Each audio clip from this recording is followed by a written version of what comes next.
Isang magandang araw sa inyong lahat, mga kapuso at kapanalig sa bawat kwento ng buhay. Handa na ba ang inyong mga diwa para sa isang paglalakbay na susubok sa lahat ng ating pinaniniwalaan?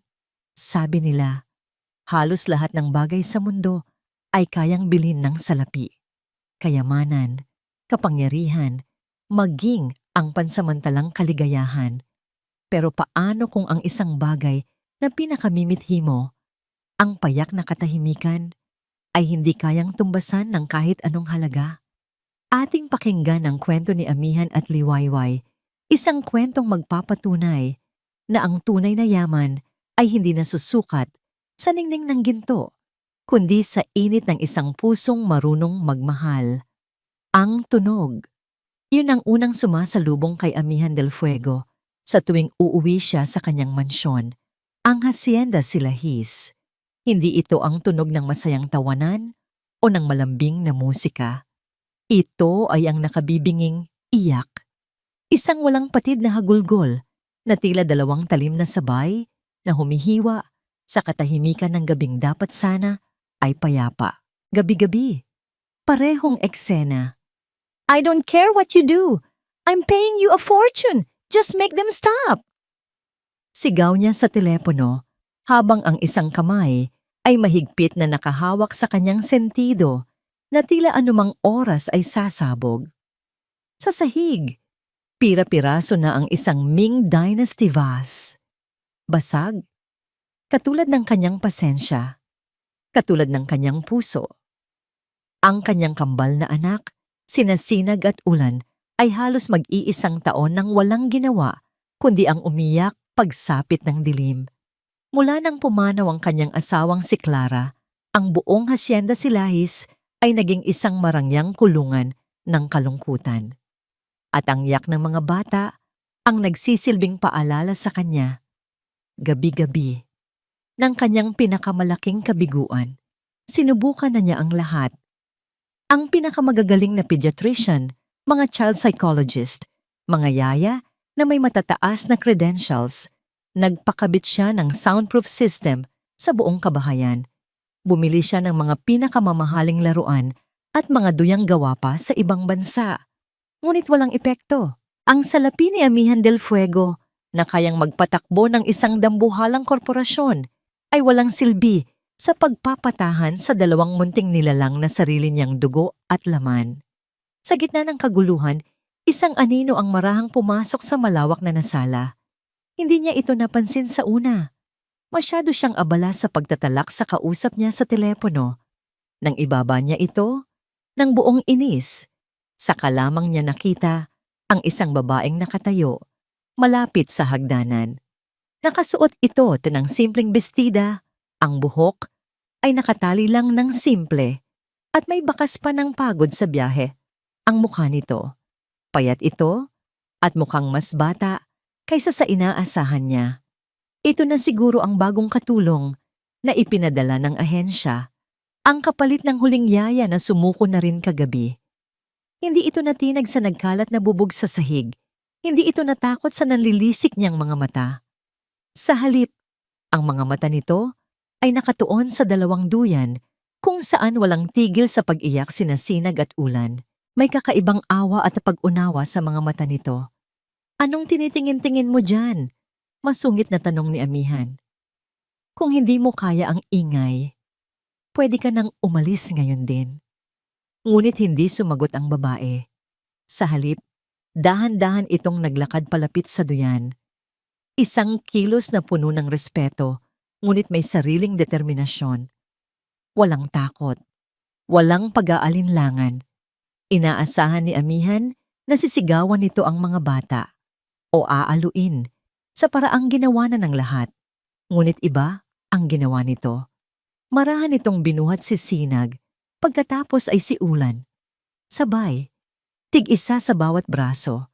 Isang kilos na tila sanay na ito na para bang ginagawa na niya ito buong buhay niya. Ipinikit ng babae ang kanyang mga mata at mula sa kanyang mga labi, isang himig ang nagsimulang umagos. Hindi ito isang kantang pambata na narinig na ni Amihan sa radyo. Ito ay isang himig na luma, payak, at puno ng hindi maipaliwanag na damdamin. Isang oyayi, isang awit na tila isang bulong, isang dalangin na nagmula pa sa sinaunang panahon. Ang bawat nota ay tila isang patak ng ulan sa tuyong lupa, isang haplos sa isang pusong pagod. At isang himala ang naganap. Unti-unting humina ang pag-iyak ni Sinag. Ang kanyang hagulgol ay naging hikbi hanggang sa ito'y naging isang mahinang buntong hininga. Sumunod si Ulan. Ang maliliit niyang kamao na kanina'y nakakuyom sa galit ay unti-unting lumuwag.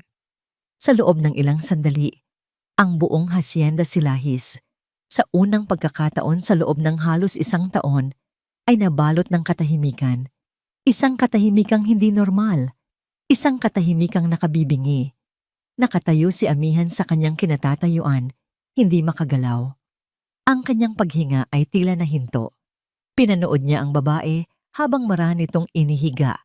Pabalik sa duyan ang kanyang mga anak, na ngayon ay mahimbing nang natutulog, may bakas pa ng luha sa kanilang mga pisngi.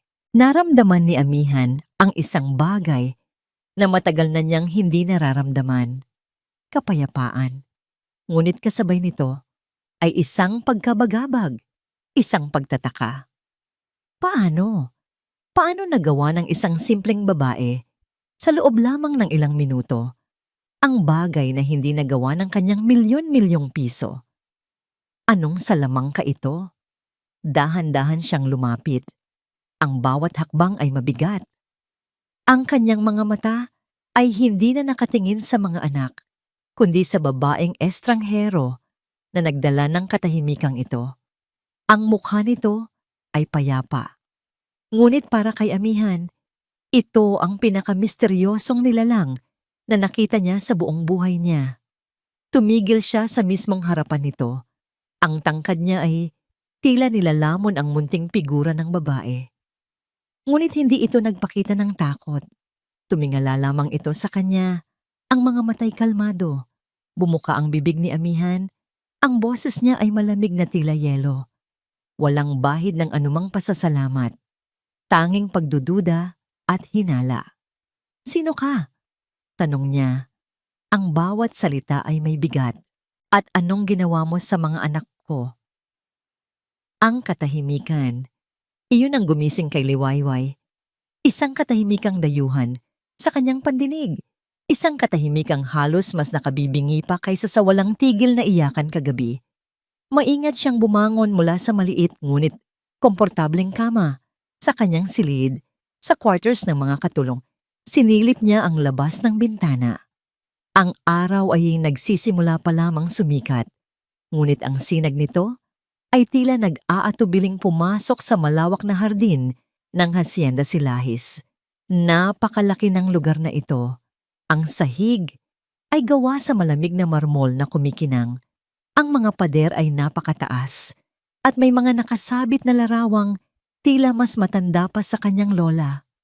Ang bawat gamit ay sumisigaw ng karangyaan. Ngunit sa kabila ng lahat ng yon, naramdaman ni Liwayway ang isang kakaibang lamig. Isang lamig na hindi nagmumula sa aircon, kundi sa kawalan ng buhay. Pagkatapos niyang mag-ayos, tahimik siyang nagtungo sa nursery. Naroon pa rin ang kambal, mahimbing na natutulog. Ang mga munting dibdib ay marahang tumataas baba. Napangiti si Liwayway. Sa gitna ng malapalasyong bahay na ito, ang dalawang batang ito ang tanging nagbibigay ng init. Gising na pala ang aking mga prinsipe, bulong niya habang marahan niyang hinahaplos ang pisngi ni Sinag. Pagkatapos ay ni Ulan. Maya-maya pa, oras na para sa almusal. Dinala niya ang kambal sa kanilang matataas na upuan sa malawak na dining hall. Sa ilalim ng isang dambuhalang chandelier na gawa sa kristal, pakiramdam ni Liwayway ay para siyang isang langgam. Ngunit isinantabi niya ang kaba. Ang mahalaga ay ang mga batang nasa harapan niya. Habang isinusubo niya ang lugaw kay Ulan, gumawa siya ng mga nakakatawang tunog at mukha. Napatawa ng malakas ang bata, isang tunog na tila bago sa mga pader ng silid na yon.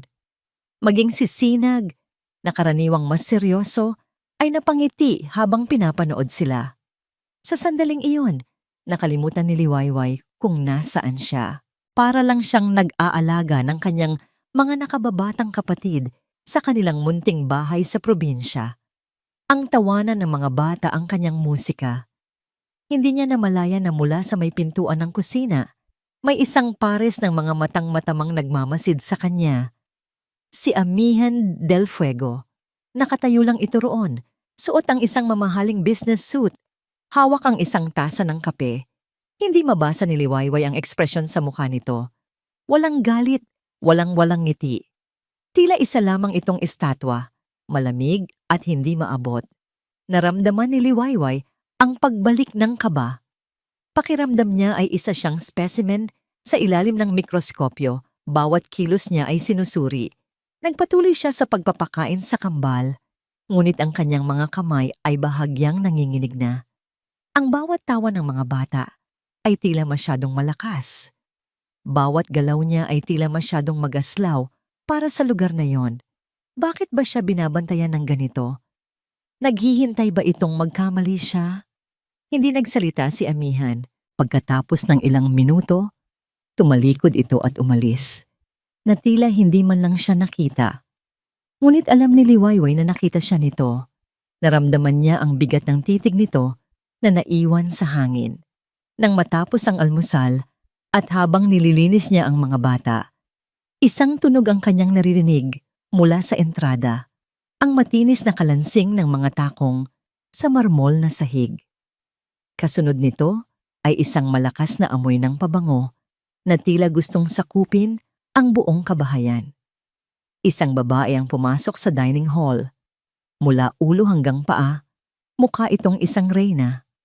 Nakasuot ito ng isang eleganteng pulang bestida. Ang buhok ay perpekto, ang pagkakaayos, at ang mukha ay puno ng mamahaling kolorete.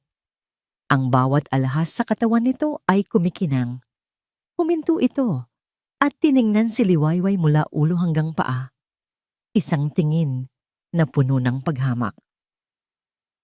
"So, you must be the new help," sabi ng babae.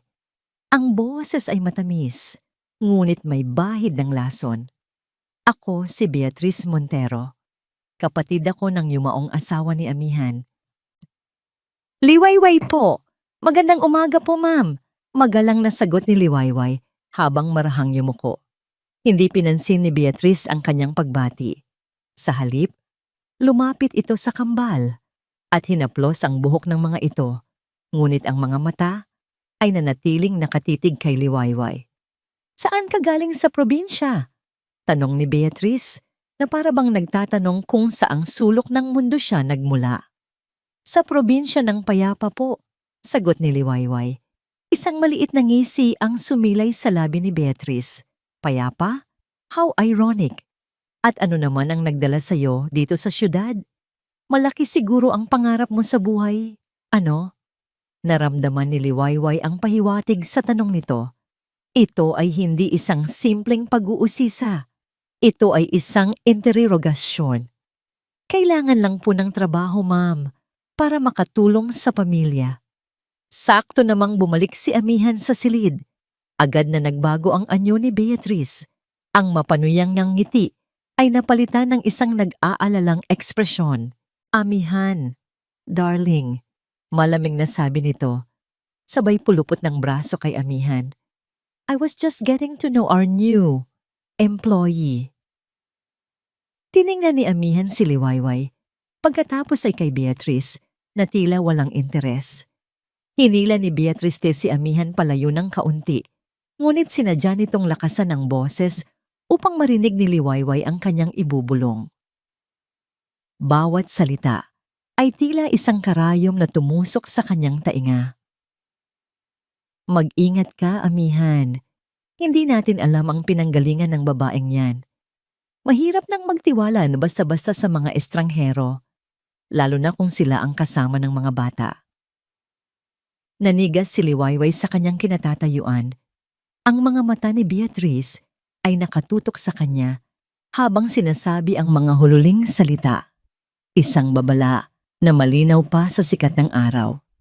Remember what I told you? Pagpapatuloy nito sa isang bulong na puno ng kamandag. Mag-ingat ka sa mga mukhang pinakamaamo at inosente. Sila ang madalas na nagtatago ng pinakamadilim na sikreto. Ang mga salita ni Beatrice ay parang lason na dahan-dahang kumakalat sa isipan ni Amihan. Mag-ingat ka sa mga mukhang pinakamaamo at inosente. Sila ang madalas na nagtatago ng pinakamadilim na sikreto. Buong umaga sa opisina, pilit niyang iwinawak ang mga salitang iyon.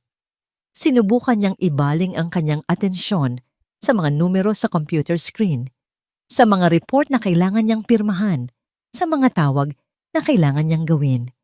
Ngunit ang imahe ni Liwayway, ang payapang mukha nito habang kumakanta ng Oyayi, ang paraan ng pagtingin nito sa kanyang mga anak ay patuloy na bumabalik. Sino nga ba talaga ang babaeng ito? Sa isang banda, naroon ang resulta, ang katahimikan, ang kapayapaan sa kanyang pamamahay na matagal na niyang hinahanap. Isang resulta na hindi maibigay ng pinakamagagaling na eksperto. Sa kabilang banda, naroon ang pagdududa na itinanim ni Beatrice. Isang babaeng bigla na lang sumulpot na may kakayahang tila mahika. Masyadong maganda para maging totoo. Bilang isang negosyante, sanay si Amihan sa mga kalkuladong panganib. Hindi siya nagtitiwala sa swerte o sa mga bagay na hindi niya kayang ipaliwanag. Kaya naman, bago siya umalis ng bahay kaninang umaga, gumawa siya ng isang pagsubok. Iniwan niya kay Liwayway ang isang mahabang listahan ng mga patakaran. Isang listahan na detalyado at hindi nagbibigay ng puwang para sa pagkakamali. 800 AM. Gatas, 100 imbisibla, eksakto. Temperatura, 37 degrees Celsius. 9:30 AM. Vitamin D drops, 2 patak lamang. 10 AM hanggang 11:30 AM. Oras ng paglalaro. Sa loob lamang ng nursery, bawal ilabas. 12 ppm. Tanghalian, purong gulay. Walang asin, walang asukal. Ang listahan ay nagpatuloy. Bawat oras ng araw ay nakaplano. Ito ang kanyang paraan. Isang pagsubok sa pagsunod sa disiplina. Kung kaya nitong sundin ang bawat utos niya nang walang tanong, marahil maaari niya itong pagkatiwalaan. Marahil isa lamang itong mahusay na yaya na sumusunod sa amo. Pero habang papalapit ang hapon, hindi mapakali si Amihan. Ang pagdududa sa kanyang dibdib ay napalitan ng ibang klaseng kuryosidad. Paano kung mali siya? Hindi na niya natapos ang huling meeting. Nagdahilan siyang masama ang kanyang pakiramdam. Habang nagmamaneho pa uwi, mas maaga ng ilang oras kaysa sa dati, iniisip niya ang kanyang madadatnan. Inaasahan niyang makikita si Liwayway at ang kambal sa loob ng nursery, tahimik na sumusunod sa schedule. Isang eksenang kontrolado at maayos, ngunit hindi iyon ang kanyang nakita. Pagpasok niya sa gate ng hacienda, ang unang napansin niya ay ang katahimikan. Walang iyak. Iyon ay isang magandang senyales. Ngunit habang papalapit siya sa entrada ng mansyon, may narinig siyang isang tunog na halos ikahinto ng kanyang paghinga. Isang tunog na matagal na niyang hindi naririnig sa loob ng kanyang bakuran. Tawanan. Hindi lang basta ngiti, isang malinis, payak, at masayang halakhak. At hindi lang isa, kundi dalawa. Ang kanyang mga anak. Nagmadali siyang bumaba ng sasakyan at halos patakbong tinungo ang likod bahay kung saan nanggagaling ang tunog. At doon, sa gitna ng malawak at walang buhay na hardin, natigilan siya. Nakaupo si Liwayway sa damuhan. Ang kanyang simpleng bestida ay may bahid na ng lupa. Sa kanyang kandungan, nakaupo si Sinag, habang si Ulan naman ay gumagapang sa kanyang tabi. Parehong tumatawa habang kinikiliti sila ni Liwayway gamit ang isang dahon. Ang sikat ng hapon ay tumatama Sa kanilang mga mukha, lumilikha ng isang larawan na hindi niya kailanman naisip na posible. Isang larawan ng pamilya, isang larawan ng purong kaligayahan. Binaliwala ni Liwayway ang lahat ng patakaran niya. Inilabas nito ang mga bata. Hinayaan nitong madumihan. Hinayaan nitong maramdaman ang init ng araw at ang simoy ng hangin. Ginawa nito ang lahat ng bagay na taliwas sa kanyang iniutos. At sa unang pagkakataon, nakita ni Amihan ang kanyang mga anak na hindi lamang tahimik. Nakita niya silang masaya. Tunay na masaya. Isang bagay ang biglang luminaw sa isip ni Amihan. Ang problema ay hindi si Liwayway. Ang problema ay siya. Ang kanyang mga patakaran. Ang kanyang malamig na mundo. Nakatayo lang siya roon, nagmamasid mula sa malayo, habang ang pader na yelo na matagal niyang itinayo sa paligid ng kanyang puso ay nagsimulang magkaroon ng mga bitak. Ang pagdududa ay dahan-dahang nalusaw at napalitan ng isang damdaming hindi niya inaasahan. Paghanga. Bumalik siya sa loob ng bahay nang hindi nagpapahalata at dumiretso sa kanyang opisina. Umupo siya sa kanyang malaking silyang gawa sa katad. Ngunit sa unang pagkakataon, pakiramdam niya ay maliit siya. Kinuha niya ang isang blangkong papel at isang pluma. Oras na para gumawa ng isang desisyon. Hindi bilang isang negosyante, kundi bilang isang ama. Ilang minuto ang lumipas, ipinatawag niya si Liwayway. Pumasok ito sa kanyang opisina. May bahid ng pag-aalala sa mukha. Marahil ay inaasahan ng mapapagalitan dahil sa pagsuway nito. "Umupo ka," sabi ni Amihan. Ang kanyang boses ay kalmado, walang bakas ng galit. Umupo si Liwayway sa silyang nasa harapan ng kanyang mesa. Ang mga kamay ay magalang na nakapatong sa kanyang mga hita. Hindi nagsalita si Amihan. Itinulak niya lamang ang isang papel sa ibabaw ng mesa palapit dito. Isang kontrata. At sa ibaba nito, nakasulat ang isang numero. Isang sahod na 10 beses na mas malaki kaysa sa karaniwang tinatanggap ng isang kasambahay. Isang halagang kayang bumuhay sa buong pamilya nito sa probinsya sa loob ng maraming taon. Nanlaki ang mga mata ni Liwayway sa nakita. Napatingin siya kay Amihan, puno ng pagtataka at hindi makapaniwala. "Hindi ko alam kung sino ka at sa ngayon, hindi ko naaalamin pa," sabi ni Amihan. Ang kanyang mga mata ay seryosong nakatitig dito. "May isang bagay lang akong hinihiling. Manatili ka dito. Huwag kang umalis. Babayaran kita kahit magkano." Ang alok ay tila isang panaginip. Isang sagot sa lahat ng problema ni Liwayway. Ngunit habang tinititigan niya ang kontrata, ang halaga, at ang desperadong mga mata ng lalaking nasa harapan niya, isang pamilyar na takot ang biglang gumapang sa kanyang puso. Ang mundong ito, ang mga ganitong klasing alok, minsan na siyang sinira nito. Tumingin siya kay Amihan. Ang kanyang boses ay nanginginig. "Sir," simula niya, "may mga bagay po kayong dapat malaman tungkol sa nakaraan ko. Hindi mo kailangang sabihin." Iyon ang mga salitang pumutol sa anumang balak ni Liwayway na ikumpisal ang kanyang nakaraan. Itinaas ni Amihan del Fuego ang isang kamay, isang kilos na nagsasabing tapos na ang usapan. "Ang mahalaga sa akin ay ang mga anak ko. Liwayway," sabi nito. Ang boses ay seryoso pa rin, ngunit wala na ang lamig na tulad ng yelo. "Masaya sila sa'yo. Tahimik sila kapag kasama ka. Sa ngayon, iyon lang ang kailangan kong malaman." Pumirma si Liwayway sa kontrata, ang kamay ay bahagyang nanginginig. Isang bahagi niya ay nakahinga ng maluwag, ngunit ang isa pang bahagi ay tila lalong binigatan ng isang sikretong na ngayon ay mas mabigat dalhin. Tinanggap niya ang alok, at kasabay nito, tinanggap niya ang pagsisinungaling sa pamamagitan ng kanyang pananahimik. Ang mga sumunod na linggo ay nagdala ng isang pagbabagong hindi inaasahan sa Hacienda Silahis. Ang mansyon na dati parang isang museo, magandang ngunit malamig at walang buhay, ay unti-unting nagkaroon ng kulay. Ang katahimikan ay hindi na isang katahimikang nakakabiingi, kundi isang katahimikang payapa. At madalas, ang katahimikang yon ay binabasag ng mga tunog na matagal nang nawala. Ang halakhak ng mga bata, ang tunog ng mga laruang pinag-aagawan, at ang malambing na boses ni Liwayway na kumakanta o nagkukwento. Nagsimulang umuwi ng mas maaga si Amihan.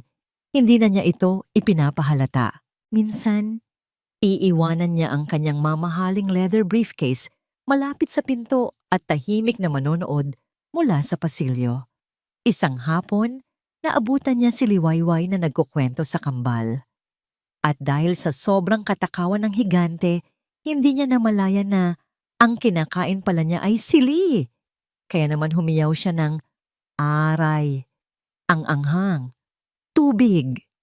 Ginaya ni Liwayway ang boses ng isang dambuhala, malaki at paos, bago ito biglang naging pabebe. Ang hapdi-hapdi ng dila ko, Mommy. Napahagalpak ng tawa sina Sinag at Ulan, at sa dilim ng pasilyo, isang bagay na mas himala pa kaysa sa pagtahan ng kambal ang nangyari. Isang ngiti ang sumilay sa mga labi ni Amihan del Fuego. Hindi ito isang pilit ng ngiti na ibinibigay niya sa kanyang mga business partners.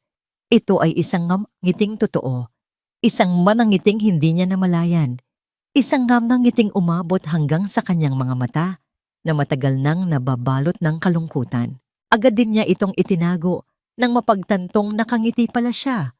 Ngunit huli na, ang buto ng pagbabago ay naitanim na. Isang gabi, ang payapang takbo ng buhay sa hacienda ay biglang natigil. Nagsimulang maging iritable si Ulan. Mainit ang kanyang pakiramdam at hindi mapakali. Kinabahan si Liwayway at agad itong kinuhanan ng temperatura. 38 degree. Hindi ito mataas, ngunit sapat na para mag-alala ang sinumang nag-aalaga. Papasok na sana si Amihan sa kanyang opisina nang marinig niya ang nag-aalalang boses ni Liwayway na kausap ang isang kasambahay. Agad siyang napalingon. Anong nangyayari? Tanong niya. Ang boses ay may bahid ng pag-aalala.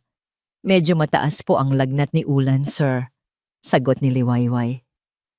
Sa isang iglap, nawala ang imahe ng CEO. Ang lumitaw ay ang isang amang natataranta. Kinuha niya ang kanyang telepono, handa nang tawagan ang pinakamahal na ospital sa buong bansa. Ngunit pinigilan siya ni Liwayway. Simpleng lagnat lang po ito, sir. Normal sa mga bata. Mahinahong sabi niya. Punasan lang po natin siya ng maligamgam na tubig at bantayan. Bababa din po ito. Buong gabi, silang dalawa ang nagbantay. Sa malawak na nursery, ang tanging ilaw ay mula sa isang maliit na lampshade. Sa bawat pagpalit ni Liwayway ng bimpo sa noo ni Ulan, naroon si Amihan sa tabi, nagmamasid, hindi alam ang gagawin. Gusto mo ng kape? Alok niya sa isang punto para lang may masabi. Salamat po, sir, sagot ni Liwayway. Habang inaabot ni Amihan ang tasa ng kape, nagsabay ang kanilang mga kamay sa paghawak dito. Isang munting kuryente ang tila dumaloy sa pagitan nila. Mabilis na binawi ni Liwayway ang kanyang kamay, ang kanyang pisngi ay bahagyang namula. Si Amihan naman ay kunwari umubo at nag-iwas ng tingin. Ang awkward na katahimikan na sumunod ay puno ng mga salitang hindi kayang bigkasin. Sa gabing iyon, hindi lang sila amo at katulong. Sila ay 2 taong nag-aalala para sa isang batang mahalaga sa kanila. Nakita ni Amihan ang dedikasyon sa mga mata ni Liwayway. Nakita ni Liwayway ang takot at pagmamahal sa mga mata ni Amihan. Nang mag-uumaga, bumaba na ang lagnat ni Ulan. Pareho silang napabuntong hininga sa ginhawa. Salamat! Bulong ni Amihan habang pinagmamasdan ang natutulog na anak. Hindi niya tinitingnan si Liwayway, ngunit alam niyang para dito ang mga salitang iyon. Kinabukasan, habang naglalaro ang mga bata sa hardin, nilapitan ni Amihan si Liwayway. Wayway, yung oyayi, panimula niya, medyo nahihiya. Yung kinakanta mo sa kanila. Anong ibig sabihin noon? Napangiti si Liwayway. Kanta po iyon ng nanay ko. Tungkol po iyon sa isang bituin na kahit mag-isa sa gitna ng madilim na gabi, hindi sumusukong magbigay ng liwanag dahil alam niyang darating din ang umaga. Tumingin si Amihan kay Liwayway, ngunit ngayon, iba na ang kanyang pagtingin. Hindi na ito ang tingin sa isang misteryosong estranghero o sa isang mahusay na empleyado. Tinitingnan niya ito na para bang ito mismo ang bituin sa kwento. Ang liwanag sa madilim niyang gabi. Ngunit ang sandaling iyon, ang marupok na koneksyong nagsisimula pa lamang mabuo, ay may lihim na nakamasid. Mula sa may bintana ng sala, nakatayo si Beatriz kay Montero. Dumating siyang hindi nag-abiso. At nakita niya ang lahat. Nakita niya ang paraan ng pagtingin ni Amihan kay Liwayway. Isang tinging puno ng paghanga at nagsisimulang pagsinta. Isang mapait na ngiti ang gumuhit sa kanyang mga labing pula. Dahan-dahan niyang inilabas ang kanyang cellphone. Itinaas niya ito na para bang may tinitingnan lamang. Ngunit ang lente ng kamera ay perpektong nakatutok sa dalawa. Click! Kinuha niya ang isang larawan ng sandaling iyon. Isang ebidensya, isang bala.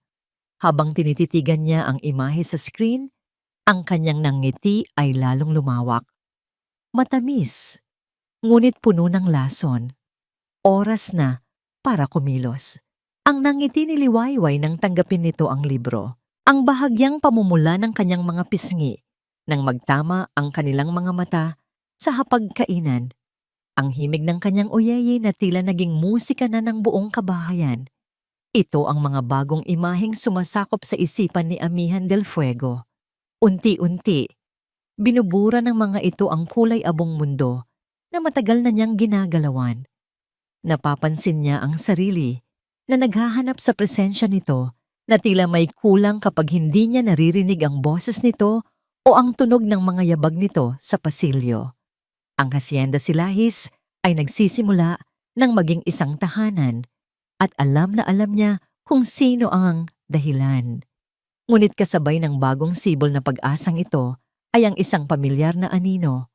Si Beatriz, mas dumalas ang pagdalaw nito sa mansyon, laging may dalang mamahaling regalo para sa kambal. Ngunit ang mga mata ay laging nasa bawat kilos ni Liwayway. Bawat kilos ay sinusuri, bawat salita ay tinatantiya. At sa bawat pagkakataon, nararamdaman ni Amihan ang lason sa likod ng matatamis na ngiti nito. Isang gabi, nagpumilit si Beatriz na manatili para sa hapunan. Isang family dinner, sabi pa nito, na para bang isa siyang kailangang piyesa sa pamilyang unti-unti nang nabubuo nang wala siya. Ang hangin sa dining hall ay agad na naging mabigat. Si Liwayway ang naghanda ng pagkain, isang simpleng sinigang na baboy, paborito ng mga bata at pritong isda. Pagkaing Pinoy, pagkaing nagpapaalala ng isang simpleng tahanan. O sinigang, puna ni Beatriz habang tinitikman ang sabaw. Ang kanyang kilay ay bahagyang nakaarko. How quaint! Naaalala ko tuloy ang pagkain na inihahain namin sa mga trabahador sa bukid. Nakakatuwa naman at alam mo pala, ang mga lutuing ganito, Liwayway. Ang mga salita ay tila isang matulis na patalim na itinago sa isang bulaklak. Isang paghamak sa estado ni Liwayway. Nakita ni Amihan ang bahagyang pagyuko ng ulo ni Liwayway, ang pagsikip ng hawak nito sa bandehado. Isang bagay ang kumulo sa loob ni Amihan. Isang galit na matagal na niyang hindi naramdaman. The food is excellent, Beatriz. Malamig na sabi ni Amihan, hindi inaalis ang tingin kay Beatriz. It's what my children love. And in this house, that's all that matters. Natigilan si Beatriz, ngunit hindi ito nagpatalo. Of course, darling. I'm just saying. Baka kailangan na rin nating turuan ang mga bata sa mas sophisticated na panlasa, sabi nito, bago bumaling muli kay Liwayway. Ikaw, Liwayway, Anong paborito mong pagkain sa probinsya ninyo? Siguro simple lang din, no? Hindi na nakasagot si Liwayway. Tila nawalan ito ng boses. Doon na napuno si Amihan. Ibinaba niya ang kanyang kubyertos nang may kaunting lakas. Lumikha ng isang tunog na pumutol sa tensyon. Tumingin siya ng diretso kay Beatrice. Ang kanyang mga mata ay nagbabaga. Beatrice, tama na. Ang kanyang boses ay hindi pa sigaw, ngunit puno ng awtoridad na hindi matitinag. Liwayway is here to take care of my children, not to be interrogated by you. Kung wala kang magandang sasabihin, mas mabuting manahimik ka na lang. Pagkatapos ay bumaling siya kay Liwayway, ang kanyang boses ay biglang lumambot. Liwayway, salamat sa pagkain. Napakasarap. Pwede mo nang iwanan yan at magpahinga ka na. Napatulala si Liwayway. Sa lahat ng panahong tiniis niya ang pangmamaliit ng iba, ngayon lang may isang taong kongkay na ipinagtanggol siya. Isang mabilis na, "Salamat po, sir," ang tanging lumabas sa kanyang bibig bago siya nagmamadaling umalis. Dala ang isang pusong magkahalong gulat at pasasalamat. Ang hapunan ay natapos sa isang nakabibinging katahimikan. Si Beatrice ay umalis nang hindi nagpapaalam. Ang mukha ay nababalot ng galit na hindi maitago. Alam ni Amihan na nagsimula na siya ng isang gira. Ngunit sa pagkakataong ito, alam niyang mayroon siyang ipinaglalaban. Kinabukasan, habang nagbabasa si Liwayway ng isang luma at halos magkahiwa-hiwalay ng libro sa library, habang natutulog ang kambal, nilapitan siya ni Amihan. May dala itong isang maliit na paper bag. "Nakita kitang laging nagbabasa ng mga lumang libro dito," sabi ni Amihan, medyo naiilang pa.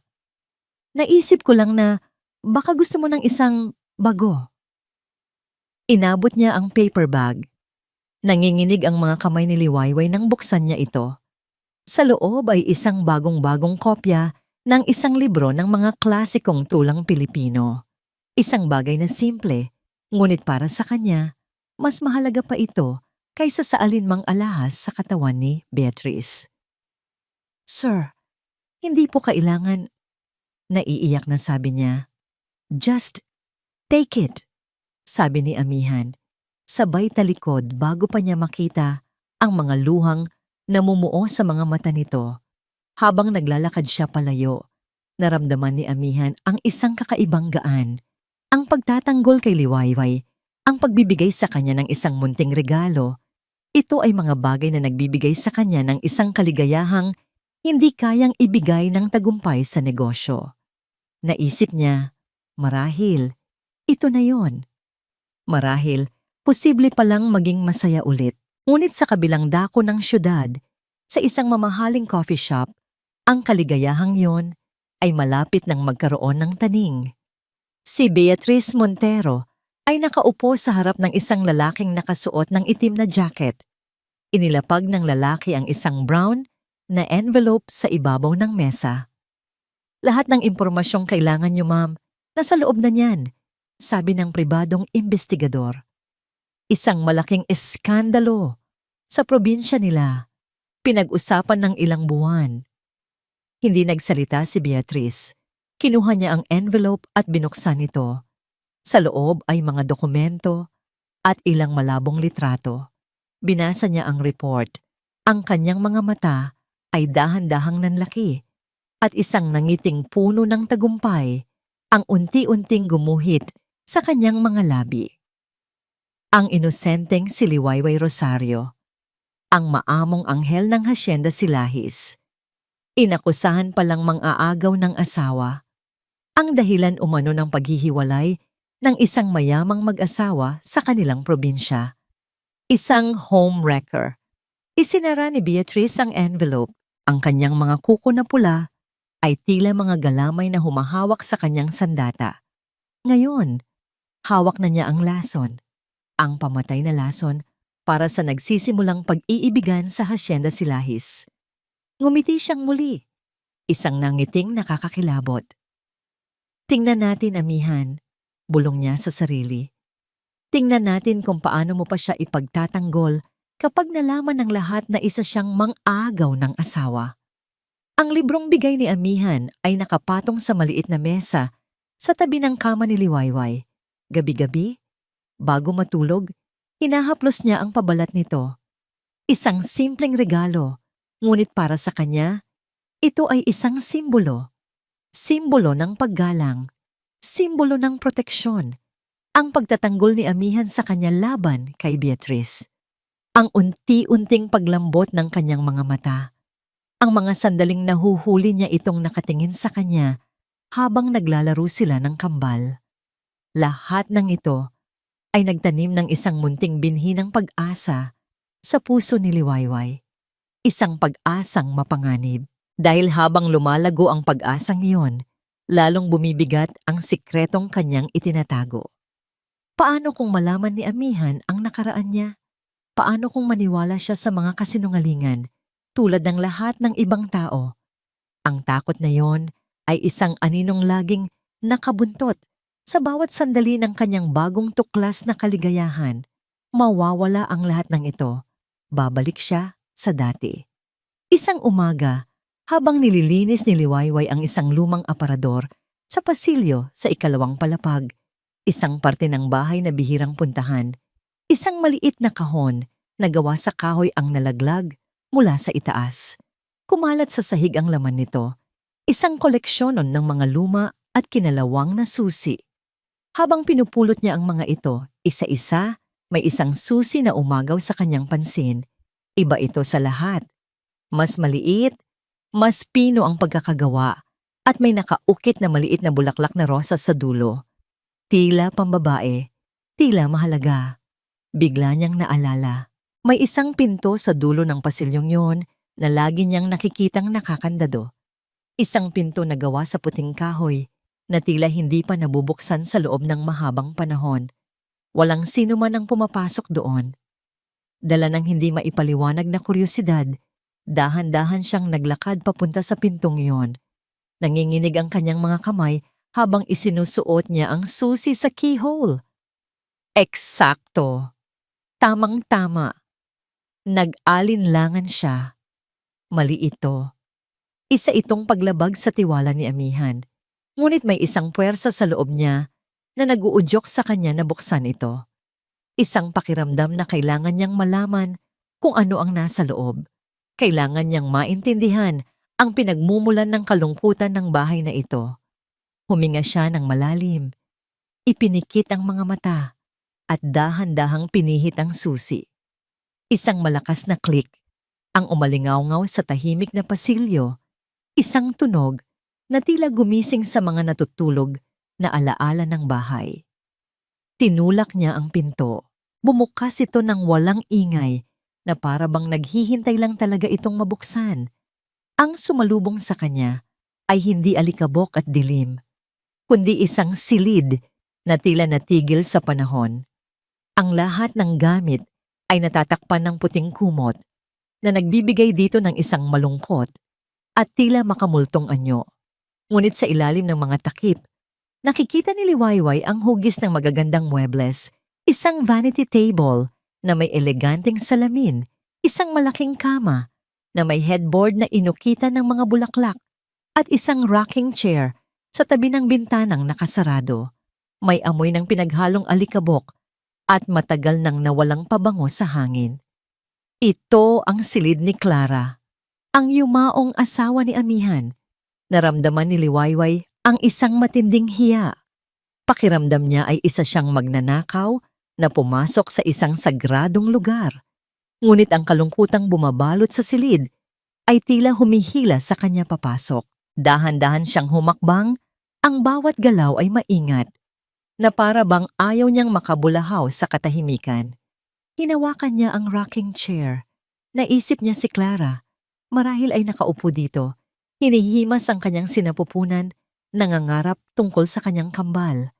Naramdaman ni Liwayway ang isang biglaang kirot sa kanyang puso para sa babaeng hindi niya kailanman nakilala.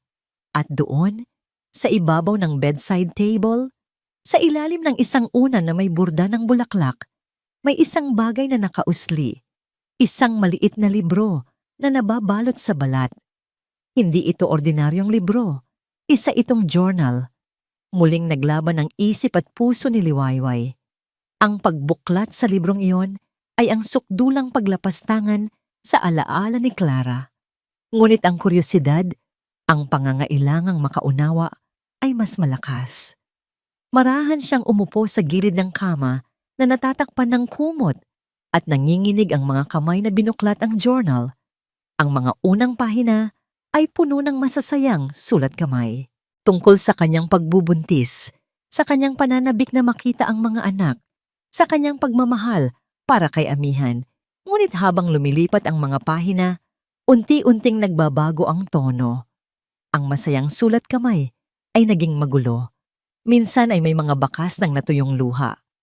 Isinulat ni Clara ang tungkol sa kanyang kalungkutan. Ang pakiramdam na mag-isa sa isang napakalaking bahay. Ang pakiramdam na si Amihan ay laging abala, laging nasa opisina, at hindi nakikita ang unti-unti niyang pagkalunod sa isang dagat ng lungkot. Isinulat niya ang tungkol sa postpartum depression, isang salitang tila kinatatakutan niyang isulat, na para bang ang pag-amin dito ay isang kasalanan. Naiyak si Liwayway habang nagbabasa. Nakita niya ang kanyang sarili sa mga salita ni Clara. Ang pakiramdam ng pagiging dayuhan sa isang marangyang lugar. Ang paghahanap ng init sa isang malamig na tahanan. Dumating siya sa mga huling-huling pahina. Ang sulat kamay ay halos hindi na mabasa. Puno ito ng desperasyon. At doon, sa huling-huling sinulat ni Clara, natagpuan ni Liwayway ang isang sikretong yumanig sa buong pagkatao niya. Hindi ko na yata kaya. Pero kailangan kong isalba ang mga anak ko. Kailangan nila ng isang taong magbibigay sa kanila ng liwanag. Sumulat ako kay Mama. May plano ako, may isang babae sa probinsya na nakita ko minsan sa palengke. Hindi niya ako kilala. Pero nakita ko kung paano niya tinulungan ng isang matandang pulubi, kung paano ang ngiti niya ay tila kayang magpaliwanag ng buong kalangitan. Simple lang siya. Ngunit ang puso niya ay dalisay. Sinabi ko kay Mama na hanapin niya ang babaeng iyon. Kailangan siyang makarating dito. Siya ang pag-asa ko. Ang pangalan niya, Liwayway Rosario. Nabitiwan ni Liwayway ang journal. Nahulog ito sa kanyang kandungan. Bukas sa pahinang iyon. Ang kanyang pangalan. Hindi siya makahinga. Ang tibok ng kanyang puso ay dumadagundong sa kanyang mga tainga. Ang lahat ay biglang nagkaroon ng kahulugan. Ang biglaang pag-alis ng dating yaya. Ang alok mula sa ahensya. Ang pagdating niya sa Hacienda Silahis. Hindi ito isang aksidente. Hindi ito swerte. Ito ay isang plano. Isang huling kahilingan ng isang ina. Siya ang sagot sa panalangin ni Clara. Nakatulala lang siya. Hawak-hawak ang journal. Habang ang mga luha ay malayang dumadaloy sa kanyang mga pisngi. Ang bigat ng katotohanan ito ay halos hindi niya makaya. Sobrang abala siya sa pag-iisip, sa pagkabigla. Kaya't hindi niya narinig ang mga yabag sa pasilyo. Hindi niya narinig ang pagbukas ng pinto. Anong ginagawa mo rito? Ang boses ay malamig. Puno ng sakit, puno ng galit. Tumingala si Liwayway. Nakatayo sa may pinto si Amihan del Fuego. Ang kanyang mukha ay maputla. Ang mga mata ay nanlalaki sa gulat habang nakatingin sa nakabukas na journal sa kandungan ni Liwayway. Pagkatapos ay sa bukas na silid ng kanyang yumaong asawa. Ang pagkalito sa kanyang mukha ay mabilis na napalitan ng isang madilim na anyo ng pagtataksil. Lumabas ka, utos niya. Ang boses ay nanginginig sa pinipigilang galit. Lumabas ka dito. Ngayon din. Ang sigaw ni Amihan ay tila isang kulog na yumanig sa buong Hacienda Silahis. Ang bawat salita ay isang matulis na bubog na tumusok sa puso ni Liwayway. Natataranta siyang tumayo, halos mabitawan ang journal ni Clara. Ang pagkabigla sa katotohanan ng kanyang natuklasan ay biglang napalitan ng matinding takot at hiya. Nahuli siya. Nahuli siya sa pinakasagradong lugar sa buong bahay. Sir, Pakinggan niyo po muna ako. Nagsusumamong sabi niya. Ang mga luha ay patuloy na dumadaloy sa kanyang mga pisngi. Hindi ko po sinasadya. Huwag mo akong hawakan. Malakas na sabi ni Amihan nang subukan niyang lumapit. Umatras ito na para bang si Liwayway ay isang nakahahawang sakit. Ang init at paghanga na nakita niya sa mga mata nito nitong mga nakaraang linggo ay ganap na nawala. Ang bumalik ay ang lamig. Isang lamig na mas matindi pa kaysa noong una silang nagkita. Anong ginagawa mo sa mga gamit ng asawa ko? Tanong ni Amihan. Ang boses ay mababa at puno ng pinipigilang galit. Sino ang nagbigay sa iyo ng karapatang pumasok dito? Magsalita ka. Hindi alam ni Liwayway kung paano magpapaliwanag. Sasabihin ba niya ang tungkol sa susi? Sa journal? Sa pangalan niya na nakasulat doon? Sino ang maniniwala sa ganoong klaseng kwento? Lalabas lang siyang isang oportunista, isang sinungaling na gumagawa ng kwento para isalba ang sarili. Nakita ko lang po ang susi. At na-curious lang po ako. Iyon na lang ang nasabi niya. Ang kanyang boses ay halos isang bulong.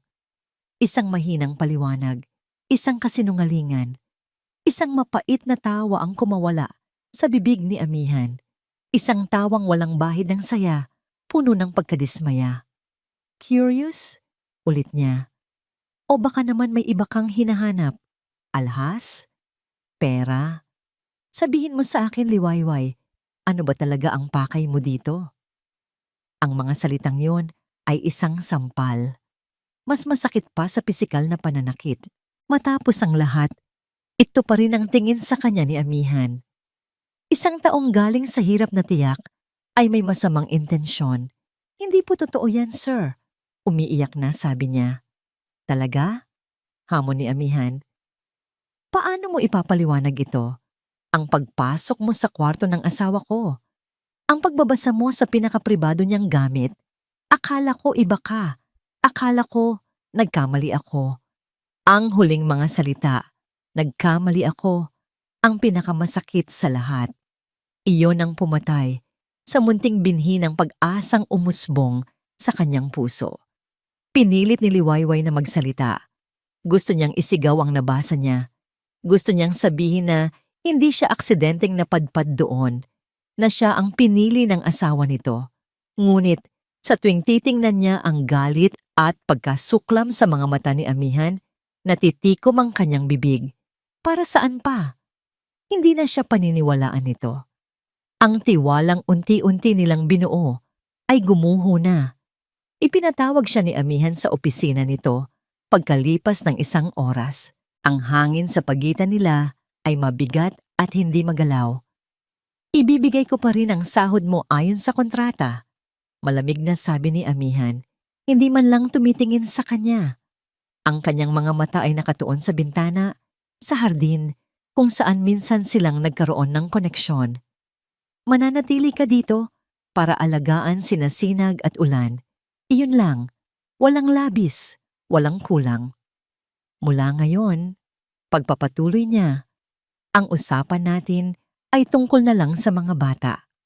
Huwag mo akong kakausapin tungkol sa ibang bagay at huwag na huwag ka nang aakyat ulit sa ikalawang palapag. Maliban na lang kung para sa nursery. Malinaw ba? Tumango lang si Liwayway. Hindi na magawang magsalita pa. Para siyang isang kriminal na sinentensyahan. Ang Hacienda Silahis ay bumalik sa dati. Tahimik. Ngunit ngayon, ang katahimikan ay hindi na payapa. Ito ay isang katahimikang puno ng tensyon ng mga pader na hindi nakikita. Nagsasalubong sila sa pasilyo na parang hindi magkakilala. Ang komunikasyon nila ay sa pamamagitan na lang ng mga utos at maiikling sagot. Para kay Amihan, si Liwayway ay isa na lamang empleyado. Para kay Liwayway, si Amihan ay ang amo na muling nagsuot ng kanyang maskara ng yelo. Ang tanging nagbibigay pa ng init sa bahay ay sina Sinag at Ulan. Sila na lang ang dahilan kung bakit nananatili si Liwayway. Ngunit may isang taong nagmamasid sa pagbabagong ito. Isang taong nagagalak sa muling paghahari ng lamig sa mansyon. Nakita ni Beatrice ang pagbabago sa pakikitungo ni Amihan kay Liwayway. Ang distansya, ang kawalan ng mga ngiti. Alam niyang may nangyari. Isang lamat ang nabuo sa pagitan ng dalawa. At alam niyang ito na ang perpektong pagkakataon para wasakin ito ng tuluyan. Kinuha niya ang kanyang telepono at tinawagan ang isang numero mula sa isang calling card na matagal na niyang itinago. "Hello, Mrs. Almeda?" sabi ni Beatrice sa kabilang linya. Ang kanyang boses ay puno ng pekeng simpatya. "Pasensya na sa abala. May kailangan lang sana akong itanong tungkol sa isang dating residente dyan sa probinsya ng Payapa. Ang pangalan niya ay Liwayway Rosario." Pagkatapos ng tawag, isang ngamang ngiting demonyo ang sumilay sa kanyang mga labi. Nag-book siya ng isang flight ticket para sa kanyang kaibigan. Isang bisita ang darating sa Hacienda Silahis. Isang bisitang magdadala ng apoy na susunog sa lahat ng natitirang pag-asa ni Liwayway. Isang hapon, habang nag-iisa si Liwayway sa hardin at pinapanood ang mga batang naglalaro, isang mamahaling itim na kotse ang huminto sa tapat ng gate. Bumukas ang pinto at isang babaeng nakasuot ng eleganteng damit at malalaking sunglasses ang bumaba. Ang kanyang mukha ay pamilyar, isang mukhang gusto ng kalimutan ni Liwayway. Lumabas si Beatrice mula sa mansyon para salubungin ang bisita. Ang mukha ay puno ng pagbati. "Welcome to Hacienda Silahis," sabi ni Beatrice ng buong tamis. "Welcome to the province of Payapa." Nanigas si Liwayway sa kanyang kinatatayuan. Ang hangin ay tila ninakaw mula sa kanyang mga baga. Ang babaeng iyon, ang babaeng sumira sa kanyang pangalan, ang babaeng nagdala ng impyerno sa kanyang buhay. Si Mrs. Almeda, nandito siya. Ang pagdating ni Mrs. Almeda ay parang isang masamang panaginip na biglang nagkatotoo. Para kay Liwayway, ang babaeng iyon ay hindi lang isang tao. Ito ay ang personifikasyon ng lahat ng kanyang takot, ng lahat ng kasinungalingang pilit niyang tinatakbuhan. Nakatayo lang siya sa gitna ng hardin, tila isang estatwang hindi makagalaw. Habang pinapanood niya sina Beatrice at Mrs. Almeda na naglalakad palapit sa malaking pinto ng mansyon, nagtatawanan na parang matagal nang magkakilala. Ang bawat halakhak ni Beatrice ay parang isang insulto, isang deklarasyon ng tagumpay. "Liwayway, iakyat mo na muna ang mga bata sa nursery." Utos ni Beatrice nang mapansin siya. Ang boses ay puno ng awtoridad na tila siya na ang bagong reyna ng hasyenda. "May mahalaga kaming bisita." Walang nagawa si Liwayway kundi ang sumunod. Habang akay-akay niya sinasinag at ulan paakyat sa hagdan, naramdaman niya ang mga mata ni Mrs. Almeda na nakatitig sa kanyang likuran. Isang tinging mapanghusga, puno ng pagkasuklam. Sa loob ng nursery, sinubukan niyang pakalmahin ang sarili. "Hindi ka niya pwedeng saktan dito," sabi niya sa sarili. "Ligtas ka dito." Ngunit alam niyang nagsisinungaling siya. Ang lason na dinala ni Mrs. Almeda ay hindi kailangan ng dahas. Ang sandata nito ay mga salita. Ilang sandali pa, isang katulong ang kumatok at sinabing pinapatawag siya ni Sir Amihan sa sala. Bumilis ang tibok ng puso ni Liwayway. Si Amihan. Ano ang kinalaman niya dito? Dahan-dahan siyang bumaba.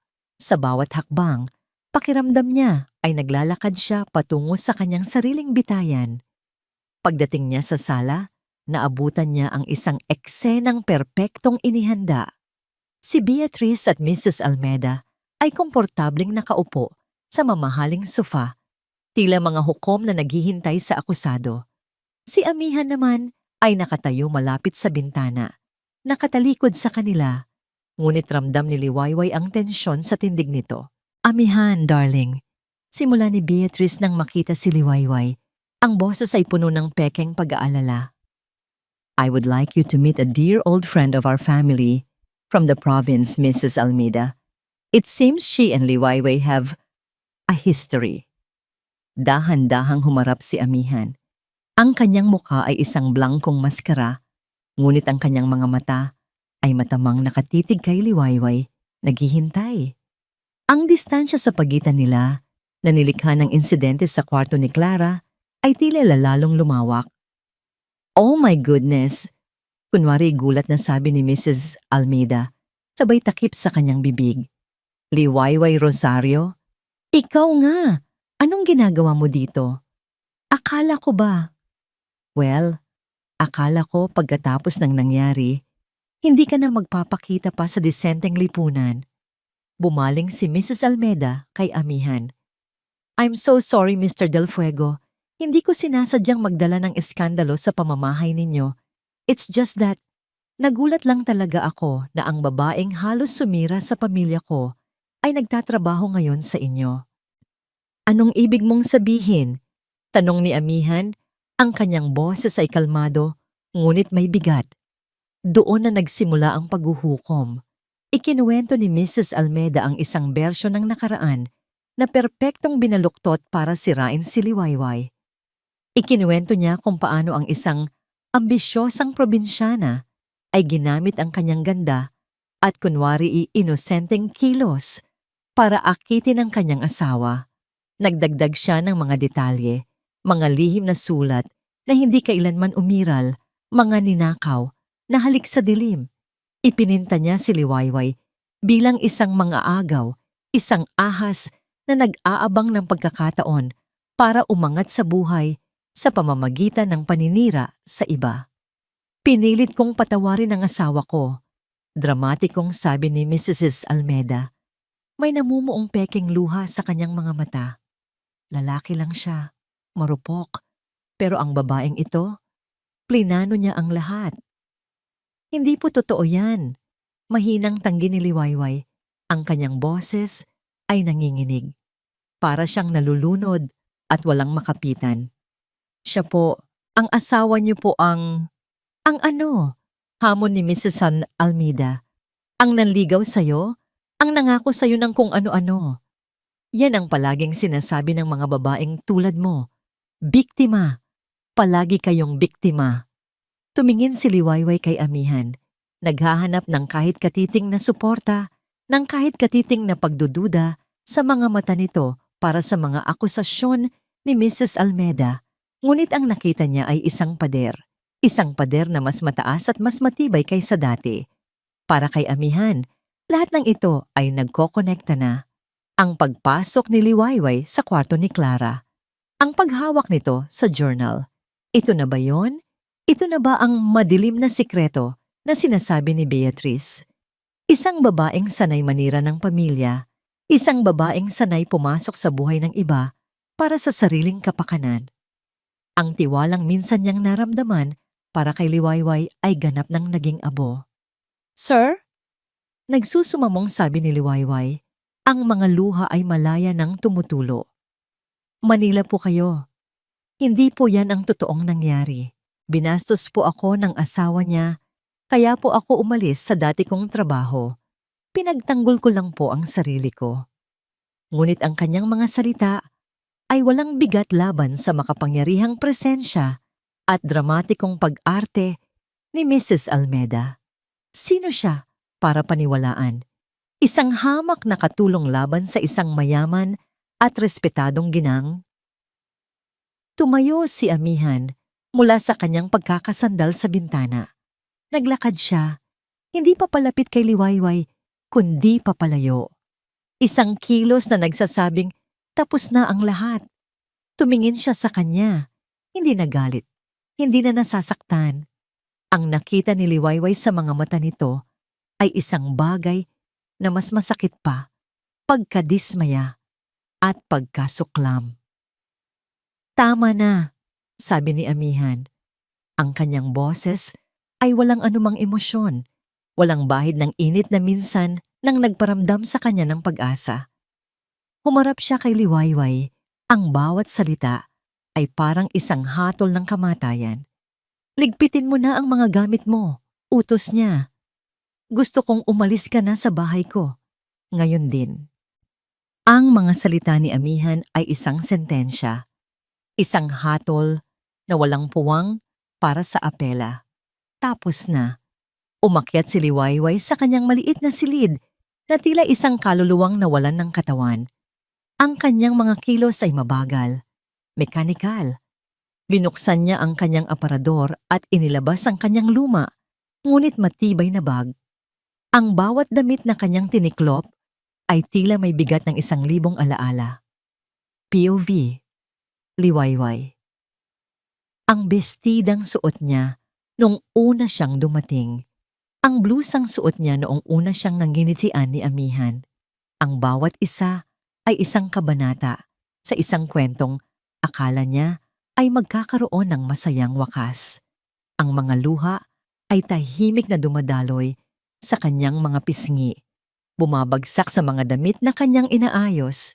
Hindi ito isang hagulgol na puno ng galit, kundi isang tahimik na pag-iyak ng isang pusong ganap na nawasak.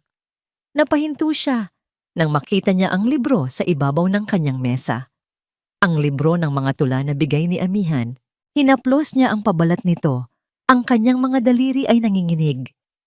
Ito ang ebidensya na minsan, sa isang saglit, may nakakita sa kanya, may nagpahalaga. Ngunit ngayon, ito ay isa na lamang paalala ng isang bagay na hindi para sa kanya. Hindi niya ito kayang dalhin. Masyadong masakit. Maingat niyang inilapag ito pabalik sa mesa, sa mismong gitna, kung saan tiyak na makikita ito, isang tahimik na pamamaalam. POV, Amihan. Mula sa bintana ng kanyang malamig na opisina, pinanood ni Amihan ang bawat galaw sa ibaba. Nakita niya ang paglabas ng gwardya para tulungan si Liwayway sa kanyang bag. Isang maliit na bag lang. Ganoon lang pala kabilis burahin ang isang tao sa buhay niya. Tama lang ito. Pilit niyang kinukumbinsi ang sarili. Nilinlang niya ako. Pinrotektahan ko lang ang pamilya ko. Ang mga salita ay umuulit sa kanyang isip. Isang mantra na pilit niyang pinanghahawakan. Ngunit sa bawat pag-uulit, tila lalong humihina ang kanyang paniniwala. Bakit pakiramdam niya ay may isang malaking piraso ng kanyang pagkatao ang unti-unting tinatanggal?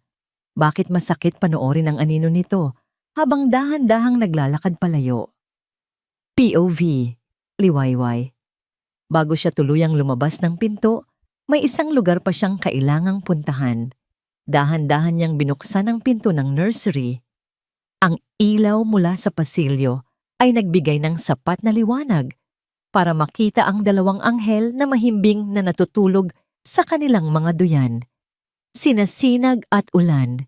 Lumapit siya, ang bawat hakbang ay mabigat. Inayos niya ang kumot ni Sinag, hinaplos ang malambot nitong buhok. Pagkatapos ay lumapit siya kay Ulan at marahang hinalikan ito sa noo. Ang mainit na balat nito ay tila nagbigay ng kaunting init sa nanlalamig niyang puso. Paalam mga mahal ko, bulong niya. Ang kanyang boses ay basag. Huwag na huwag ninyong kakalimutan na may isang wayway na nagmahal sa inyo ng sobra-sobra. Isang huling luha ang pumatak mula sa kanyang mga mata. Tumama sa kumot ni Ulan. Mabilis niya itong pinunasan. Tumalikod na siya bago pa siya tuluyang panghinaan ng loob. Hindi na niya kayang manatili pa. POV, Amihan. Nakita niya si Liwayway na lumabas mula sa pangunahing pinto. Nakita niya itong huminto sandali.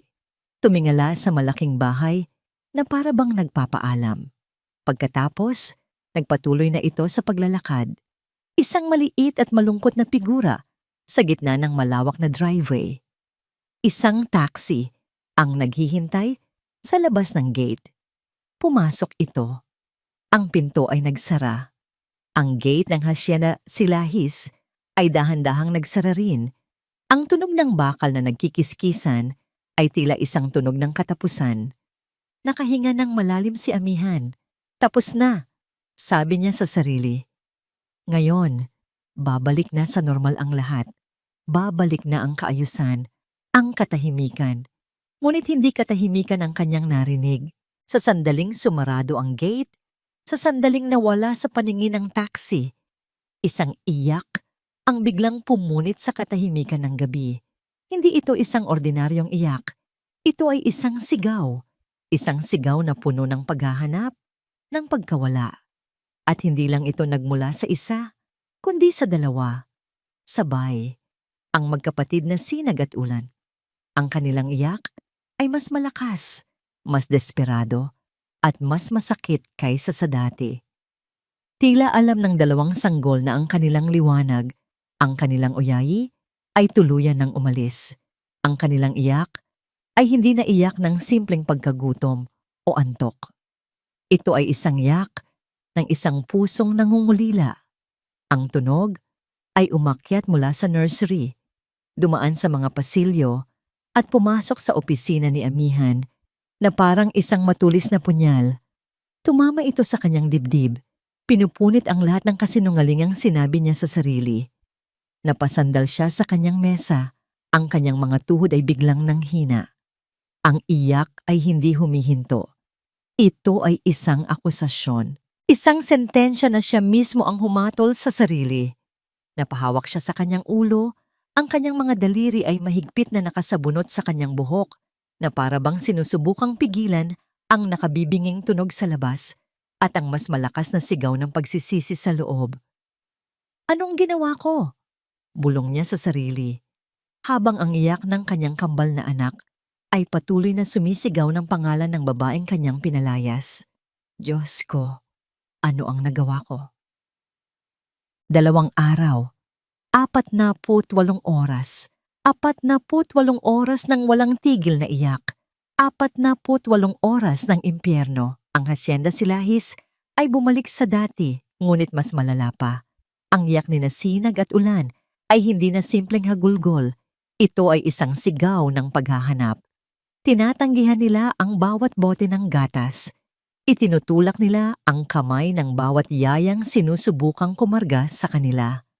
Ang tanging hinahanap nila ay ang init, ang amoy, at ang oyayi ng nag-iisang taong nagparamdam sa kanila ng kapayapaan.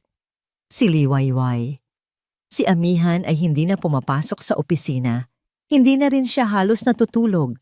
Naglalakad-lakad lang siya sa loob ng mansyon, tila isang multo. Habang ang iyak ng kanyang mga anak ay walang awang humahabol sa kanya sa bawat sulok. Ang bawat iyak ay isang paalala, isang parusa.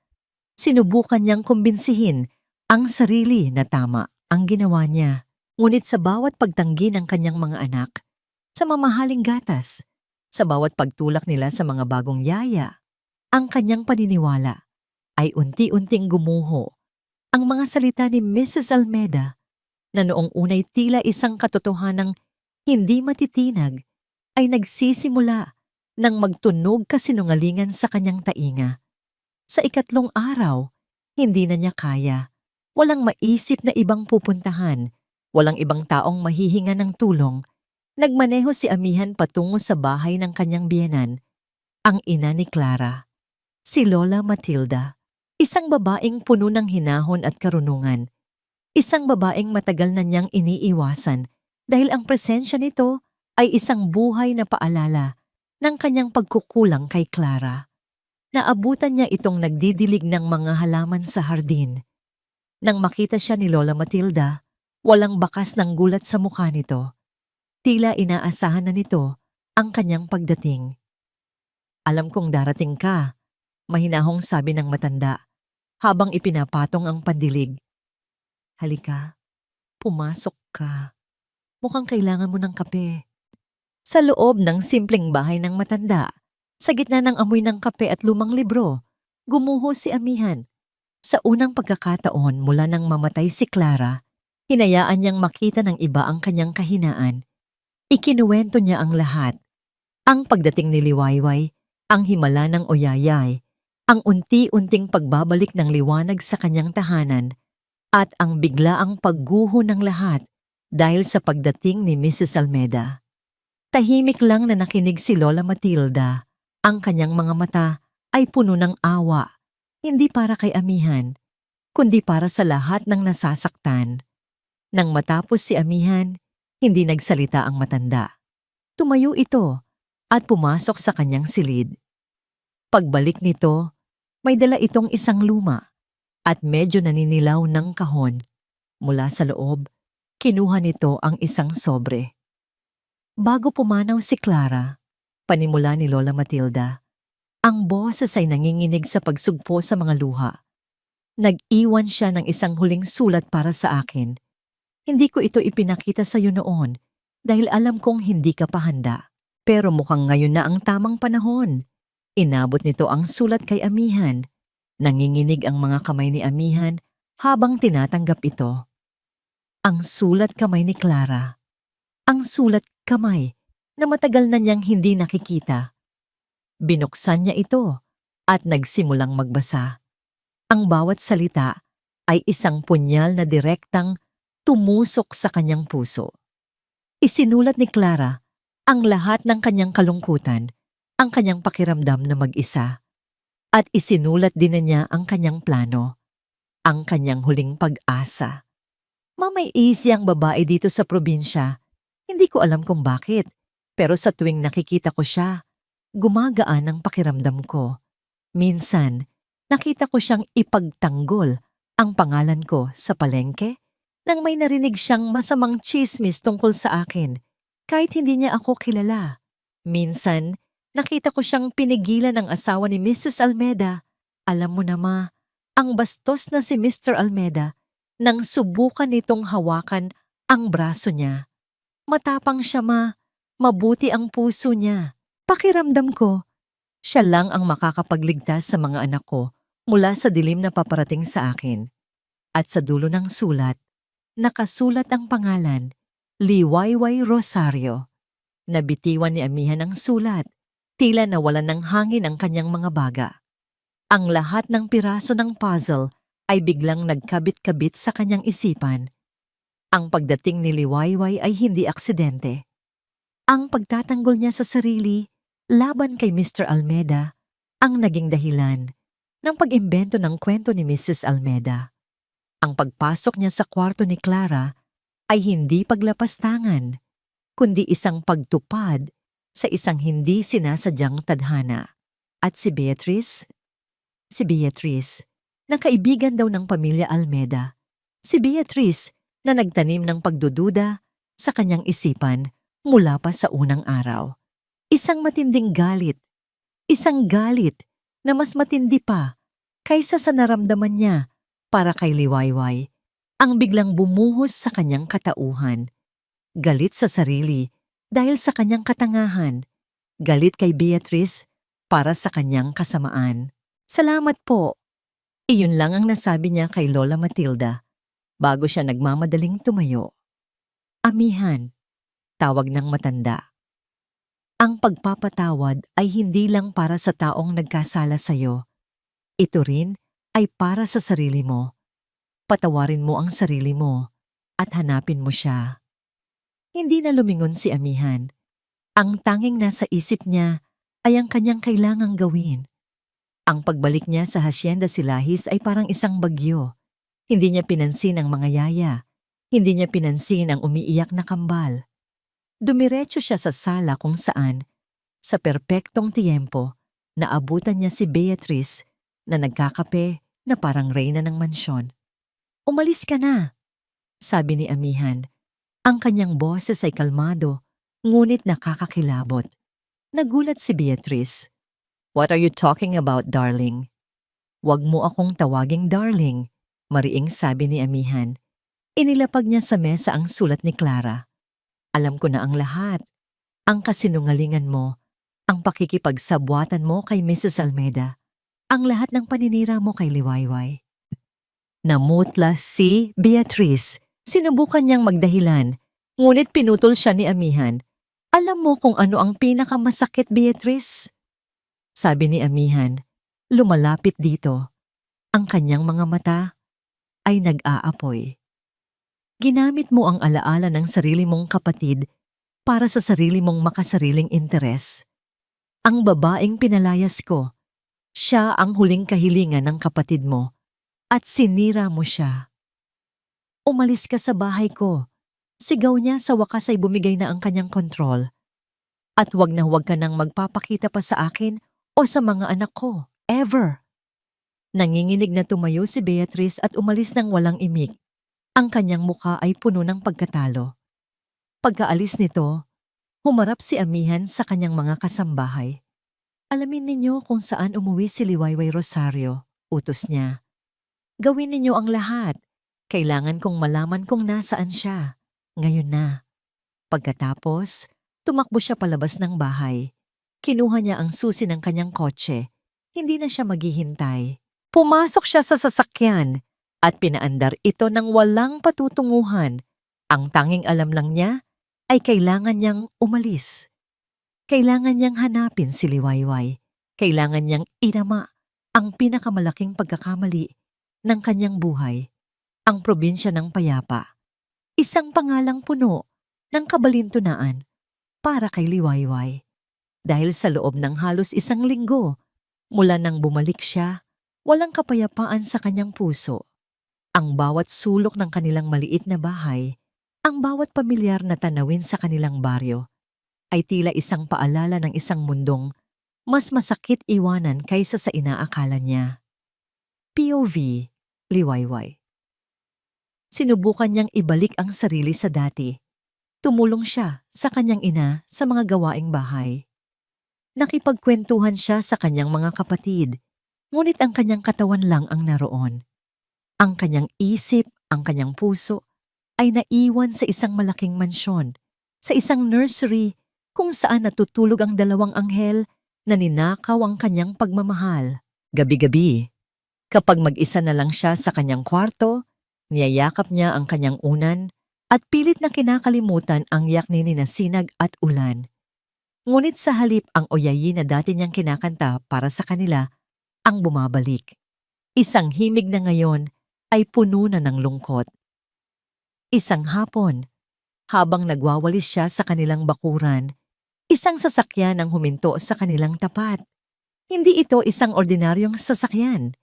Isang itim, makintab, at mamahaling kotse. Ang uri ng sasakyan na hinding-hindi mo makikita sa kanilang simpleng baryo. Kinabahan si Liwayway. Baka mga tauhan ni Mrs. Almeda. Baka naparito sila para muli siyang guluhin. Ngunit ang taong bumaba mula sa driver's seat ay ang huling taong inaasahan niyang makita. Si Amihan del Fuego. Ang kanyang mamahaling business suit ay lukot na. Ang kanyang buhok ay bahagyang magulo. Mayroon siyang mga maitim na bilog sa ilalim ng kanyang mga mata, tanda ng maraming gabing walang tulog. Ngunit sa kabila ng pagod, may ibang-iba sa kanyang anyo. Wala na ang aroganteng tindig. Wala na ang malamig na maskara. Ang taong nakatayo sa harap niya ngayon ay tila tao lang, marupok. Natigilan si Liwayway. Nabitawan niya ang walis na hawak. POV Amihan. Ilang oras siyang nagmaneho, ilang tao ang kanyang tinanong.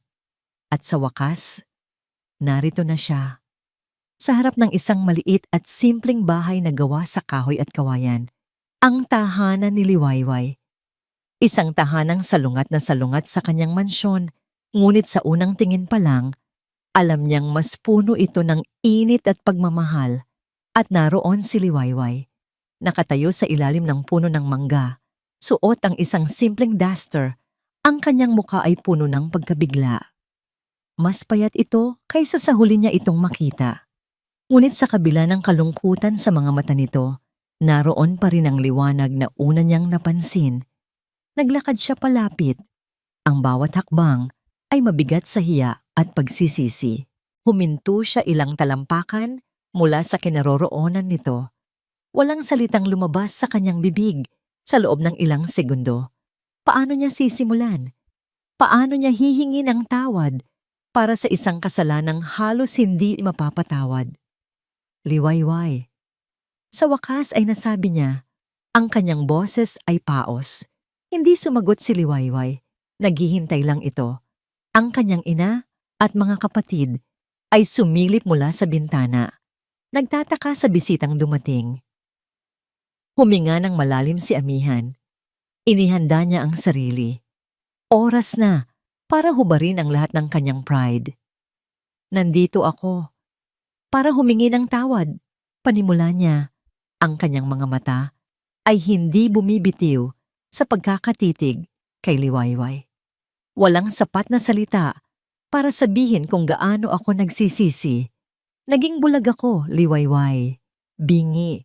Nagpadala ako sa laso ng iba dahil mas madaling maniwala sa kasinungalingan kaysa harapin ang katotohanan. Alam ko na ang lahat. Pagpapatuloy niya. Tungkol sa sulat ni Clara. Tungkol sa plano niya. Tungkol sa ginawa sa iyo ng pamilya Almeda. Nalaman ko ang lahat, pero huli na. Isang luha ang pumatak mula sa mga mata ni Liwayway, ngunit hindi na ito luha ng sakit, kundi luha ng validation. Ang katotohanang matagal niyang kinimkim ay malaya na. Patawarin mo ako, sabi ni Amihan. Ang kanyang boses ay nabasag. Patawarin mo ako dahil hindi kita pinaniwalaan, dahil hindi kita ipinagtanggol. Patawarin mo ako dahil sinaktan kita. Ito na ang pinakamahirap na bagay na ginawa niya sa buong buhay niya. Ang pag-amin sa kanyang pagkakamali. Ang pagpapakumbaba. Hindi pa rin sumasagot si Liwayway. Hindi ako naparito para hilingin sa iyong bumalik bilang yaya, sabi ni Amihan. Isang bagong determinasyon ang pumuno sa kanyang boses. Tapos na yon. Hindi ko kailangan ng empleyado, Liwayway. Naglakad siya ng isa pang hakbang palapit. Halos abot kamay na lang niya ito. Ang kailangan ko, ang kailangan nina, Sinag at Ulan, ay ikaw. Hindi nila ako kailangan. Mahinang sagot ni Liwayway, ang unang mga salitang binitiwan niya. Kailangan nila ang ama nila. Umiling si Amihan. Pareho nila tayong kailangan, Liwayway. Tinuruan mo akong maging ama. Tinuruan mo ang mga anak kong ngumiti. Tinuruan mo ang bahay kong maging tahanan. Huwag mo sanang ipagkait sa amin yun. Huwag mong ipagkait sa akin. Ang pagkakataong bumawi sa'yo. Bigyan mo ako ng isa pang pagkakataon. Pagsusuma mo niya. Hindi para maging amo mo, kundi para maging kahit anong gusto mo. Kaibigan, kapamilya. Bigyan mo ako ng pagkakataong ipakita sa'yo na hindi ako ang lalaking pinalayas ka. Ang buong baryo ay tila natahimik. Ang tanging maririnig ay ang ihip ng hangin at ang tibok ng dalawang pusong nag-uusap. Tumingin si Liwayway sa kanyang pamilya sa bintana. Pagkatapos ay tumingin siyang muli kay Amihan. Nakita niya ang sinseridad sa mga mata nito. Nakita niya ang pagsisisi. Nakita niya ang isang lalaking wasak na sinusubukang buuin muli ang sarili. At sa kabila ng lahat ng sakit, ang puso ni Liwayway, isang pusong likas na mapagpatawad, ay nagsimulang lumambot. Dahan-dahan, isang tango, isang maliit, halos hindi makitang pagtango. Ngunit para kay Amihan, iyon ay parang pagsikat ng araw pagkatapos ng pinakamahabang gabi ng kanyang buhay. Halika na, bulong ni Liwayway. Umuwi na tayo. Ang pagbabalik ni Liwayway sa Hacienda Silahis ay hindi katulad ng una. Wala nang takot, wala nang pag-aalinlangan. Sa pagkakataong ito, hindi siya isang estranghero o isang katulong na pumapasok sa isang dayuhang mundo. Umuwi siya. Sa sandaling huminto ang sasakyan ni Amihan sa tapat ng malaking pinto, ang katahimikan ng mansyon ay biglang binasag. Ngunit hindi nang iyak. Isang masayang sigaw ng mga yaya ang narinig mula sa loob. Nandito na si Ma'am Liwayway. Nandito na siya. Bumukas ang pinto at ang sumalubong sa kanila ay isang eksenang hinding-hindi malilimutan ni Amihan. Ang dalawa niyang anak, karga-karga ng dalawang yaya, ay tila mga bulaklak na biglang nabuhayan son sa pagdating ng araw. Ang kanilang mga mata na namumugto pa sa ilang araw na pag-iyak ay biglang nagningning. Wawa! Sigaw ni Sinag. Ang kanyang mga munting kamay ay nakaunat. Pilit na inaabot si Liwayway. Wayway! Segunda ni Ulan. Ang kanyang mga binti ay pumipiglas. Gustong bumaba. Binitiwan ni Liwayway ang kanyang bag at tumakbo papasok. Lumuhod siya at ibinuka ang kanyang mga braso. Sabay na yumakap sa kanya ang kambal. Isinubsob ang kanilang mga muka sa kanyang leeg. Nilalanghap ang pamilyar na amoy na matagal nilang hinanap-hanap. Ang maliliit na hikbi ng mga bata ay napalitan ng mga buntong hininga ng ginhawa. Nakatayo si Amihan sa may pintuan, isang tahimik na saksi sa muling pagsasama. At sa sandaling iyon, tuluyan ng gumuho ang huling piraso ng pader na nakapalibot sa kanyang puso. Ang luhang matagal na niyang pinigilan mula pa nang mamatay si Clara ay malaya nang dumaloy sa kanyang mga pisngi. Luha ng pagsisisi, ng pasasalamat, at ng hindi masukat na pagmamahal para sa 3 taong nasa harapan niya. Ang mga sumunod na buwan ay isang dahan-dahang proseso ng paghilom at muling pagbubuo. Wala ng kontrata, wala ng utos. Si Liwayway ay hindi na isang empleyado. Siya ay naging ilaw. Siya ang umaga sa kanilang tahanan. Si Amihan naman ay hindi na lang isang amo. Natutunan niyang maging isang ama. Isang tunay na ama. Magkasama nilang pinalitan ang mga diaper. Magkasama silang nagpuyat kapag may nilalagnat. Magkasama silang nagbasa ng mga kwento bago matulog. Ang dating malawak at malungkot na hardin ay napuno ng mga laruan, ng isang maliit na slide, at ng isang duyan kung saan sabay-sabay silang nagpapahangin tuwing hapon. Ang mga tawanan ay naging pang-araw-araw na musika. Isang hapon, habang pinapanood nila ang kambal na naghahabulan sa damuhan, umupo si Amihan sa tabi ni Liwayway sa duyan. Alam mo, panimula ni Amihan, matagal ko nang gustong palitan ang pangalan ng lugar na ito. Hacienda Silahis, Mansion of Rays, isang malaking kasinungalingan, masyadong maningning para sa isang lugar na napakadilim. Napangiti si Liwayway. Ano naman ang gusto mong ipangalan? Tumingin si Amihan, hindi sa mansyon, kundi ng diretso sa mga mata ni Liwayway. Gusto ko sanang ipangalan sa bituin na nagbigay liwanag sa madilim na gabi. Ang mga pisngi ni Liwayway ay namula. Hindi naman kailangan. Hindi! Seryosong sabi ni Amihan habang marahang kinukuha ang kamay ni Liwayway at pinagsalikop ang kanilang mga daliri. Kailangan. Dahil kailangan kong maalala araw-araw na ang pinakamahalagang bagay sa buhay ay hindi nakikita sa liwanag ng araw, kundi sa dilim ng gabi. Ang mga bituin, ang pag-asa. Ikaw. Sa ilalim ng papalubog na araw, sa gitna ng halakhak ng kanilang mga anak, walang salitang namutawi. Tanging ang init ng kanilang magkahawak na kamay ang nagsilbing pangako. Ang gabing iyon, matapos nilang patulugin ang kambal, magkasama silang lumabas sa balkonahe. Ang langit ay puno ng mga bituin. Kumikislap na tila milyon-milyong diamante sa itim na tela. Nakasandal si Liwayway sa balikat ni Amihan, habang ang braso naman nito ay nakaakbay sa kanya. Isang natural na kilos na tila matagal na nilang ginagawa. Natatandaan mo ba yung una nating gabi? Bulong ni Amihan. Tinanong kita kung sino ka at kung anong ginawa mo sa mga anak ko. Tumango si Liwayway. Natatandaan ko pa ang takot ko noon. Ngumiti si Amihan. Ngayon, masasagot ko na ang sarili kong tanong. Ikaw si Liwayway, at ang ginawa mo sa mga anak ko ay ang ginawa mo rin sa akin. Ikinanta mo ang oyayi na matagal nang kailangan ng puso ko para muling matutong manahimik at magtiwala. Humarap siya kay Liwayway. Ang kanyang mga mata ay sumasalamin sa liwanag ng mga bituin.